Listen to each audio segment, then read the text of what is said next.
Keberhasilan ahli Al-Quran itu adab. Buka Quran surah ke-35 ayat ke-32, paling kiri sebelah atas. Thumma awrathna al-kitaba alladhina istafayna min ibadina. Kemudian kami wariskan Al-Quran itu kepada hamba-hamba yang kami pilih. Awas, ada yang rajin baca, one day one juz, one day one ayah, kan? One day one surah, dan seterusnya. Ada yang rajin menelaah, buka tafsir ini, tafsir itu.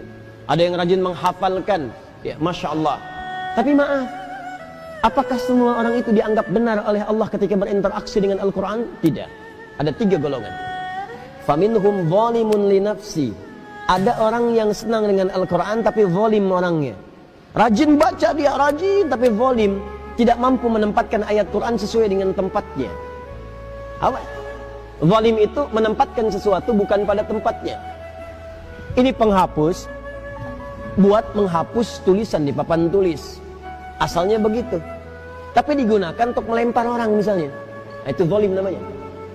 Gelas, tuh, fungsinya menampung air untuk minum. Gayung, fungsinya untuk mandi. Ada orang minum pakai gayung, mandi pakai gelas. Itu zalim namanya.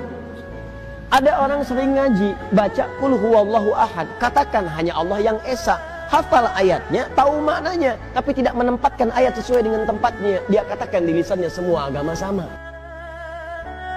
Dibin, celaka orang-orang yang dusta, hafal ayatnya, sering baca, tahu artinya, tapi dia berdusta. Itu zalim namanya.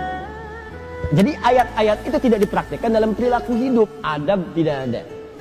Wa minhum muqtasid, ada golongan kedua, meninggalkan sifat yang pertama, naik tingkat, tapi belum ada nilai kebaikan pada dirinya, hanya untuk dirinya saja. Muqtasid itu paket hemat. Jadi ahli Quran, kalau perilakunya nampak kegiatan sehari-hari sering mojok di masjid misalnya, atau dekat tiang-tiang nyandar, baca ulang-ulang hafalan, tapi kalau diminta, Mas bisa ngimamin, yang lain saja. Nah, itu paket hemat kata Quran. Hemat untuk dirinya, belum bisa diberikan pada yang lain. Yang ketiga, wa minhum sabiqum bil khairati biiznillah. Adab. Ada ahli Quran, kesuksesan interaksinya dengan Al-Quran dibuktikan dengan menampakkan perilaku baik dalam kehidupan. Sabiqum bil khairat, kalau bisa nomor 1 dia mengerjakan kebaikan. Jadi ciri orang yang berhasil dengan Qurannya, kata Allah, adalah adab. Jadi jangan bangga kalau anak Anda hafal 30 juz, tapi nggak merubah perilakunya. Yang yaitu hafalan banyak, tapi perilaku semakin durjana. Yang salah tuh dalam hafalannya. Ada yang keliru.